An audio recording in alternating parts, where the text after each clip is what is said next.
உட்கார்ந்து கிட்டத்தட்ட 1.5 வருடங்கள் அந்த ஆராய்ச்சியில் ஈடுபட்டு ஆராய்ச்சி பண்ணிருக்கிறார். தம்பி, திருக்குறள்ல தலைப்புகள் நீங்களாக மொத்தம் எத்தனை எழுத்துக்கள் பயன்படுத்தப்பட்டிருக்கிறது? 40,900 எழுத்துக்கள்.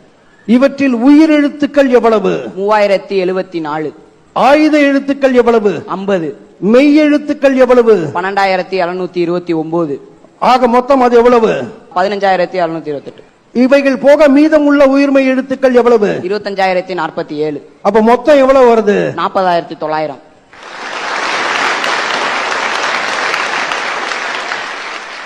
உயிரெழுத்துக்களில் அதிகமாக வரும் எழுத்து எது? ஆ 802 முறை வந்துள்ளது. 802 முறை. ரைட். உயிரெழுத்துக்களில் குறைவாக வரும் எழுத்து எது? ஐ 16 முறை வந்துள்ளது. திருக்குறளில் பயன்படுத்தப்படாத எழுத்து எது? ஔ. வள்ளுவர் பயன்படுத்தலையா? அதுக்கு பதிலாக ஆ யு என்றுதான் பயன்படுத்தியுள்ளார். ஔன்னு பயன்படுத்தாம ஆ யுன்னு பயன்படுத்தி இருக்கிறார்.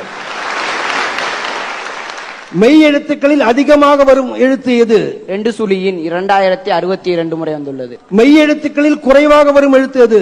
யு 37 முறை வந்துள்ளது. குறள்களிலேயே மிகவும் பெரிய குறள் எதில் இருக்கிறது? 957வது குறள் 39 எழுத்துக்கள் கொண்டவை.